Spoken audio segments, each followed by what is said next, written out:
Il y a quelques semaines, je me suis rendu à Londres pour assister à un événement bien particulier. Après 1 heure de traversée sous la Manche, la recherche de la voie 9 3 quarts et un parcours dans la capitale anglaise, je me suis d'abord rendu à St James Park. Ce parc royal était autrefois une ménagerie d'animaux exotiques comme des crocodiles ou des éléphants. Aujourd'hui, il s'agit plutôt d'un refuge pour de nombreux écureuils et surtout des dinosaures modernes, les oiseaux. Direction ensuite South Kensington et le musée d'histoire naturelle de Londres qui, cette année, a organisé un événement spécial pour fêter les 200 ans des dinosaures.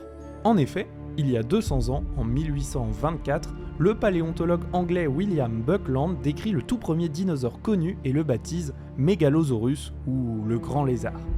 Depuis 200 ans, le nombre de genres de dinosaures décrits a explosé. Nous sommes aujourd'hui à environ 1200 genres. Pour fêter cet anniversaire, le musée d'histoire naturelle a regroupé des paléontologues du monde entier pour présenter à travers une trentaine de conférences les dernières découvertes au sujet des dinosaures. Pour commencer l'événement, nous avons eu la chance de visiter en VIP la nouvelle exposition du musée sur le plus grand dinosaure connu à ce jour, Patagotitan. Découvert en Argentine, j'ai pu observer pour la première fois le squelette de ce sauropode de 35 mètres de long. Ensuite, direction l'auditorium pour les conférences avec des grands noms de la paléontologie comme Diego Paul, spécialiste des dinosaures d'Amérique du Sud, Nizar Ibrahim, le spécialiste du Spinosaurus, qui d'ailleurs a teasé de nouvelles grandes découvertes à venir sur ce dinosaure mystérieux, ou encore Chu Qing, la référence pour les dinosaures à plumes de Chine. J'ai notamment pu échanger avec Matthew Lamana, paléontologue américain, que je ne connaissais qu'à travers un documentaire visionné lorsque j'étais enfant sur les dinosaures d'Égypte.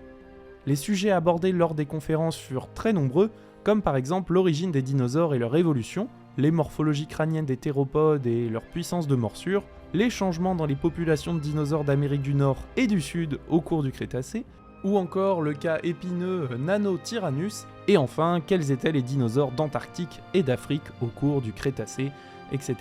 etc. La paléontologue Veronica Diaz-Diaz a également présenté les dernières découvertes sur les titanosaures d'Europe à partir d'un abstract dont je suis co-auteur, où j'ai notamment pu travailler sur les oreilles internes de sauropodes du sud de la France. Cet événement permet de se rendre compte du nombre de personnes travaillant sur la paléontologie dinosaurienne dans le monde, et prouve que cette science n'est pas poussiéreuse comme on peut souvent le croire, mais bien en constante évolution grâce aux nouvelles technologies et surtout aux nouvelles découvertes hebdomadaires. Joyeux 200 ans des dinosaures.